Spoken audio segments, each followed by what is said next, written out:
Assalamu alaikum wa rahmatullahi wa barakatuh. Bismillahir Rahmanir Rahim. Alhamdulillahi Rabbil Alameen. Wassalatu wassalamu ala rasulihi Muhammad wa ala alihi wa sahbihi ajma'een. Amma ba'd.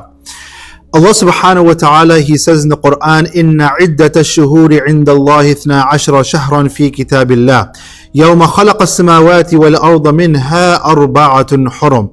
Allah says in the Quran that there are 12 months. And out of those 12 months in the year, there are 4 months that are considered as sacred months.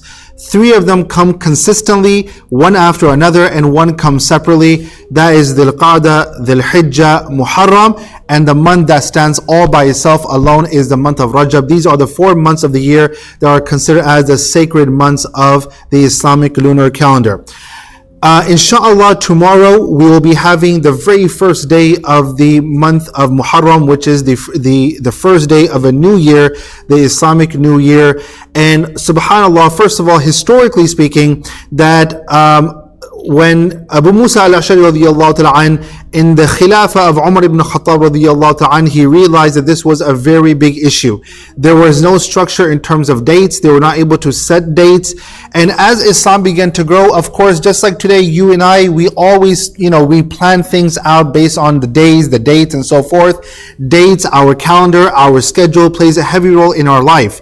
Likewise, Abu Musa al-Ashari radiyallahu ta'ala, he realized that because there is no set date and year and time or put in place, he sent this request to Umar Ibn Al-Khattab radiyallahu ta'ala that we need to put some structure to this date. We need to put some structure in this matter. And Umar Ibn Al-Khattab radiyallahu ta'ala, after consulting with some of the Sahaba radiyallahu ta'ala, some of the Sahaba said that let's begin the calendar from the time the Prophet sallallahu alaihi wasallam was born. Some said that let's begin the calendar from the time he passed away.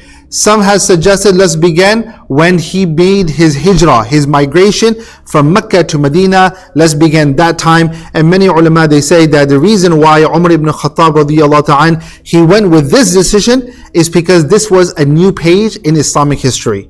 This is the time when the Prophet ﷺ, he migrated from Mecca to Medina, and there are so many lessons to be learned from the hijrah of the Prophet ﷺ. Perhaps we can cover that some other time, but nonetheless, there are so many lessons to be learned, and even today, till today, our Islamic Hijri calendar is based on the hijrah of Rasulullah ﷺ. Secondly, the reason why we start with Muharram, because some people said, and some Sahaba suggested that let's start the year with the month of Ramadan. Some said let's start it with Rabiul Awwal. Some suggested other months based on certain events that took place in those months. And Umar Ibn Al-Khattab radiyallahu ta'ala, he decided that not only are we going to start the years from the time the Prophet he made the hijrah, but at the same time Muharram will be the very first month in the Islamic calendar. Why? Because he said that when people go for Hajj and they perform Hajj and they fulfill the rites of Hajj, according to the hadith of Rasulullah sallallahu alaihi wasallam, raja'a ka yawmin waladatu ummu, they will return like they are a newborn baby, meaning their slate of sins will be absolutely clean. There will be no sin upon them, no minor sin, no major sin, none whatsoever. And Umar Ibn Al-Khattab radiyallahu ta'ala, he's saying that this is a new beginning for any Muslim who goes for Hajj and they come back. This is a fresh new start. So the very first month that comes after the Hijjah, hence Muharram, that's why Muharram was settled as the first month of the Islamic lunar calendar. Now, from a spiritual point of view, we all learn that this month is called Shahrullah al-Muharram, the month of Allah subhanahu wa ta'ala, because of His veneration, because of His status. And not only that, but because this is the series of the best and the worst. This is why I chose to talk about this today, because the Prophet sallallahu alaihi wasallam, he says the best fast after the month of Ramadan is the fast of Muharram. And we all know that Rasulullah sallallahu alaihi wasallam, he went to Medina and he saw the Jewish community fasting on that day, fasting on the 10th of Muharram. And when asked, why do you fast on this particular day, the 10th of Muharram? The Jewish community responded to the Prophet saying that this is the day that Allah saved Musa alayhi salam from Fir'aun and his army. And so hence this is a way for us to remember that day. And Prophet ﷺ says, "Nahnu ahaqqu bi Musa," that we are even more closer to Musa alayhi salam. And therefore, not only did he instruct the Sahaba to fast, but towards the end of his life, he even instructed them that if I am alive the following year, then I will fast one day before or one day after, to ensure that our fasting is not like the fast of the Jewish community. So we are fasting on the 10th of Muharram, but either we're going to fast on the 9th or we're going to fast on the 11th, pairing that up with the 10th. So this is why our ulama have all mentioned that you should try to fast on the 9th or the 10th, or the 10th or the 11th, if you choose to fast on the 10th.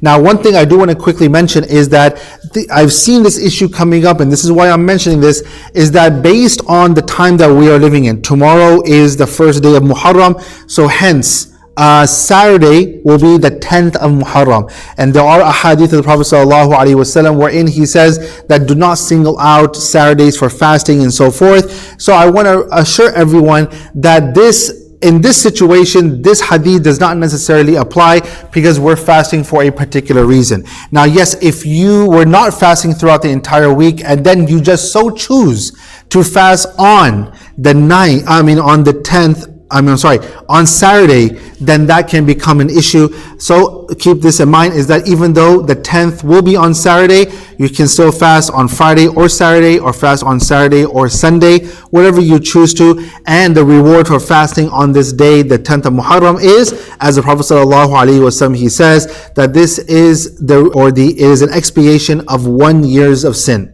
So when we fast in Arafah, it's 2 years of sins, and when you fast on the 10th of Muharram, then it is an expiation of 1 year of sin. Along with that, of course, there were some other historical events that took place in this month, namely, for example, the martyrdom of the grandson of the Prophet ﷺ. And of course, it's absolutely fine. There is nothing wrong to historically just simply mention and to talk about that what happened in this month. I feel like at times people go to two extremes. Now, of course, we find one extreme where people do certain actions on that day, in remembrance of the grandson of the Prophet ﷺ, and I'm not advocating for that. At the same time, there are some people who say that no, it is absolutely, do not even talk about the history and do not talk about the events that took place in this month and so forth. And that is also another extreme. Our deen has taught us to be balanced, and the balanced approach, in my own opinion and according to many other ulama, is that there is nothing wrong in talking about the history of what happened. Talk about the history of the 10th of Muharram, Allah subhanahu wa ta'ala saving Musa alayhi salam from Fir'aun and his people, and not only that, but what happened to the grandson of the Prophet sallallahu alayhi wasallam, and some of the lessons, most importantly, lessons that we can find from this incident of Karbala and so forth. So of course there's nothing wrong in talking about this. At the same time, the most important thing to understand is that this is a very sacred month. In this month there is a very important day, a very auspicious day that the Prophet ﷺ, he would fast on. So we should try to fast on that day. I'll fast along with our families, and I ask Allah subhanahu wa ta'ala that every single month that comes, we come across in the Islamic lunar calendar, and whatever events take place, there's nothing wrong in talking about the history.